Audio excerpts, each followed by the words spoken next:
Magandang oras mga kaboxing, meron tayong bigyan ng reaksyon. Ito yung video ni Boy Bakal at ni Sports Talk PH.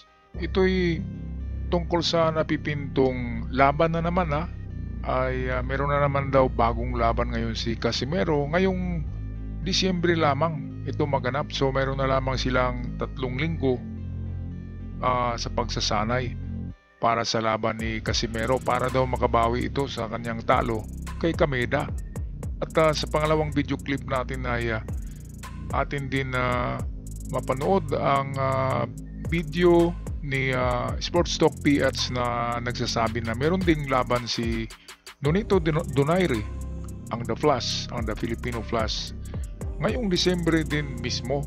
Kaya napakaganda, dalawang ating sikat na mga boksingero na mayroon na namang laban. Galing lang sila sa laban, di ba? Isang buwan lang ang pahinga at laban na naman. Well, ito ang video atin panoorin para sa mga detalye. Courtesy ni Boy Bakal. Breaking news mga boss, ayon sa post ng The Ring Magazine, haharapin ni Nonito The Flash Donaire si Seiya Tsutsumi ng Japan sa December 17. Si Seiya Tsutsumi ay dapat makalaban niya si Antonio Vargas na WBA Bantamweight Champion. Ngunit umatras ito dahil pumanaw daw ang kanyang ina. Kaya si Nonito Donaire bilang WBA Interim Champion ang pumasok na lalaban kay Seiya Tsutsumi na WBA Champion in recess. Ang mananalo sa laban ni Donaire at Tsutsumi ay posibleng makalaban si Antonio Vargas para sa full WBA Bantamweight belt. Decision ng WBA na hindi natatanggalan ng belt si Antonio Vargas.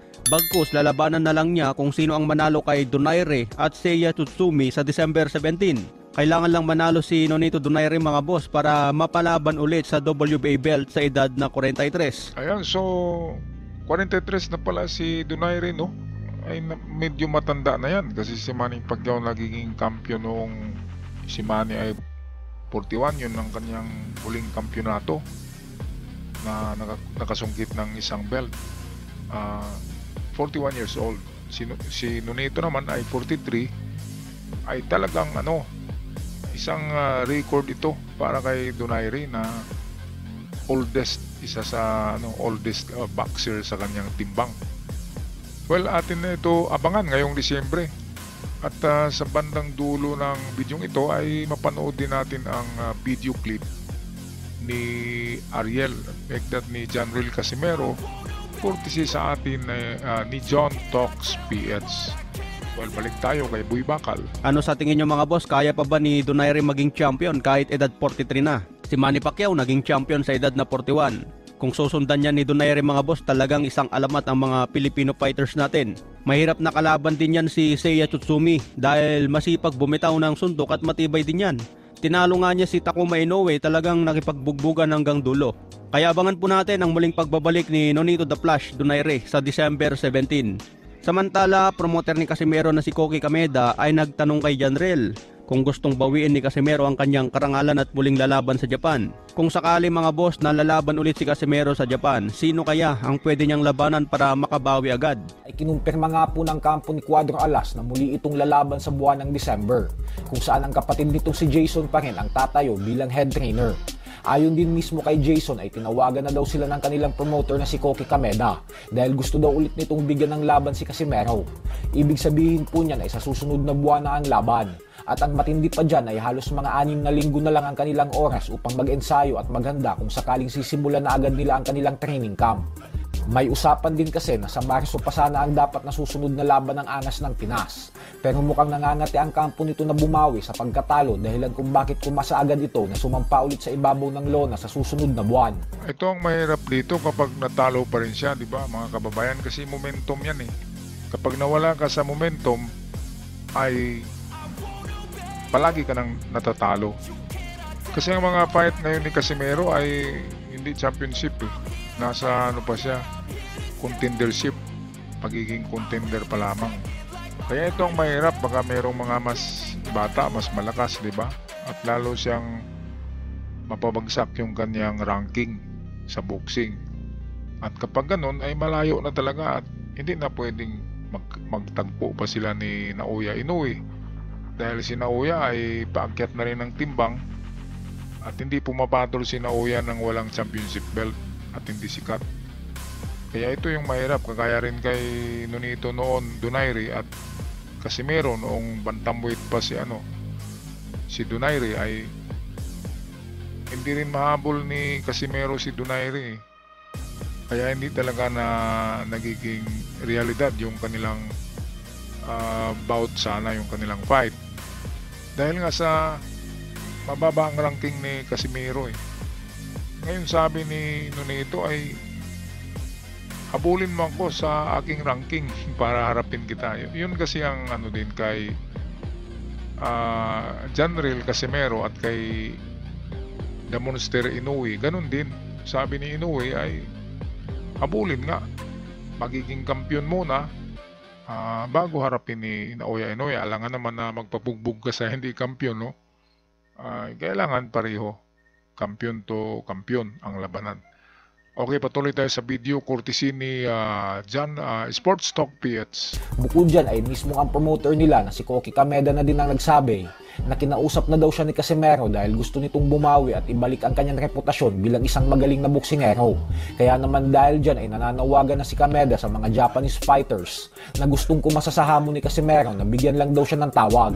Pero ganun pa man nga po ay kinumpirma din mismo ng kampo ni Casimero na hindi daw ang Mexican former 2 Division champion Luis Neri ang sunod na makakatapat ni Casimero sa December. Itong si Luis Neri nagpahayag na ayaw niyang pumatol kay Casimero dahil nga hindi ito champion. Masisira ang record niya eh.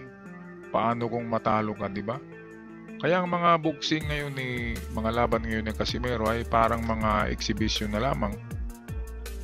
Hindi championship, of course. Wala na siyang championship belt eh. Kasi kinuha na dahil sa inactivity. Kaya kailangan talaga iakyat ni Casimero ang kanyang ranking. Kailangan magiging contender siya muli para mapalaban siya sa malalaking fight, championship fight. Kaya medyo mahaba-haba pa, mataas-taas pa ang akyatin ni Casimero dito dahil nga sa pagkatalo kay kami dahil lalong bumaba yung ranking niya. Ngayon itong kapatid naman ni Janril, meron namang sinabi ngayon itong kapatid niya na Jason na isuli daw yung mga natalo na pusta. Sabi nga ni Nonite, bunch of idiots. Bakit naman isusuli mo, may pera ba? Di ba? Ang laki-laki ng mga pusta ng mga natalo. Wag kasi magbitiw ng mga salita na hindi totoo. Diyan magagalit ang mga fans.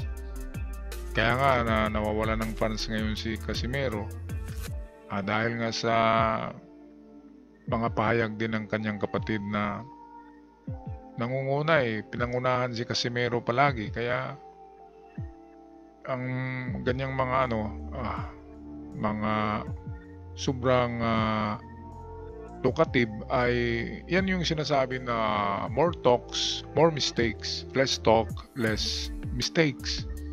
So ganyan dapat at wag pangunahan yung hindi pa nangyayari. Okay, so ganun pa man ay parehong atin din i-wish na sana aakyat ng ranking ni Casimero para maabutan pa niya si Naoya Inoue bago ito magretiro. Okay, so tapusin na natin ng video courtesy ni Sports Talk PH. Sa ngayon umano ay hindi pa daw nila pwedeng sabihin kung sino ang kalaban, pero kilala na daw nila ito. Sa kabilang banda naman mga idol ay ipinaalala nga po ng former Unified IBF and WBA Super Bantamweight Champion Marlon Tapales sa lahat na andito pa din siya at mas lalong gutom sa panalo. Ayon kay Tapales ay nasa kasagsagan pa din umano siya ng kanyang kalakasan at magiging isang 3-time world champion daw siya sa lalong madaling panahon. Inaasahan po na sa oras na umakyat ng dibisyon si Naoya Inoue at nabakante na ang mga titulo nito ay mapapalaban ulit si Tapales sa kampyonato. Ayun, so napakaswerte ni Tapales kapag aakyat si Inoue ng dibisyon ay championship na naman ang mga laban ni Tapales at baka magiging 3 times world champion, magandang record yan. Okay, so wish natin sa lahat ng ating mga Pinoy boxers na sana magtagumpay sa mga adhikain at mga laban nila ngayong Disyembre at sa susunod na taon. Ako'y magpaalam na at huwag kalimutan mag-subscribe para lalago naman itong ating munting channel. Hanggang sa muli, paalam at ingat ang lahat.